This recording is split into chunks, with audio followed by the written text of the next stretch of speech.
नमस्कार दोस्तों, positivity fest के चौथे एपिसोड में आप सभी का स्वागत है। और आज हम बात करने वाले हैं न्यूटन्स लॉज ऑफ मोशंस की। जी हाँ, क्लास 9th में हम सभी ने पढ़े होंगे, लेकिन शायद याद नहीं। न्यूटन्स के 3 लॉज ऑफ मोशन थे, जिसमें से मैं आज सिर्फ 2 की बात करूंगा।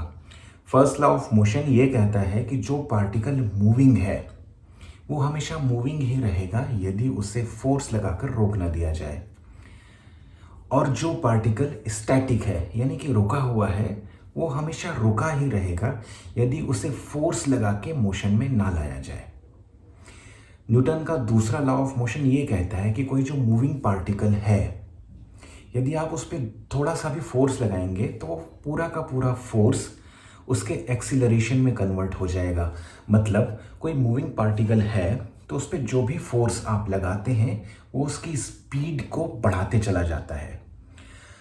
तो इन दोनों बातों को साथ में रख के सोचें तो कहने का मतलब ये है कि जो कोई मूविंग है वो मूविंग रहेगा, उस पर थोड़ा सा फोर्स लगाइए उसकी स्पीड तेज़ी से बढ़ेगी, थोड़ा और लगाइए और तेज़ी से बढ़ेगी, थोड़ा सा और लगाइए और भी ज़्यादा तेज़ी से बढ़ेगी। लेकिन जो रुका हुआ है उस पर सबसे पहले आपको मेहनत करनी पड़ेगी उसके इनर्शिया को ख़त्म करने की, यानी कि उसे पहले मोशन में लाने की। जब आप उसे मोशन पे लाएंगे फिर उस पर एक्स्ट्रा फोर्स लगाएंगे तब उसकी स्पीड थोड़ी बढ़ेगी, फिर और बढ़ेगी, फिर और बढ़ेगी। मतलब जितनी मेहनत आपको एक रुके हुए पार्टिकल पे करनी है उससे थोड़ी सी भी मेहनत यदि आप किसी मूविंग पार्टिकल पर करेंगे तो कहीं ज़्यादा आगे पहुंच जाएंगे। कहने के लिए न्यूटन ने ये बातें पार्टिकल्स के लिए या ऑब्जेक्ट्स के लिए या चीज़ों के लिए कही थी, लेकिन कहीं ना कहीं ये इंसानों पर भी लागू होती हैं। इसीलिए कहावत है ना कि जो इंसान 10 काम कर रहा है वो 11वां भी कर लेता है और 12वां भी कर लेता है, और जो इंसान एक भी काम नहीं कर रहा है उसे आप एक काम बता दीजिए, वो उसे ना करने के 17 कारण आपको बता देगा। तो यही होता है इंसानों के साथ भी कि जो इंसान कुछ काम कर रहा है, मोशन में है, वो पसंद करे या ना करे लोग उसे और काम देना पसंद करते हैं।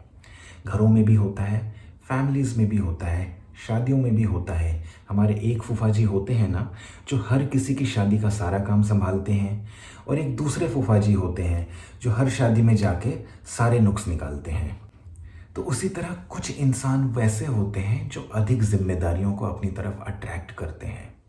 तो यदि आप भी उन कुछ लोगों में से है जिन्हें जिम्मेदारियां अपनी तरफ खींच लेती हैं, चाहते ना चाहते हुए उन्हें ज़्यादा से ज़्यादा काम करने को दे दिया जाता है, तो इसमें कोई निराश होने वाली बात नहीं है। You should take it as a compliment, क्योंकि आप नेचर का वो मूविंग पार्टिकल है जिसमें हर कोई अपनी एनर्जी इन्वेस्ट करना चाहता है।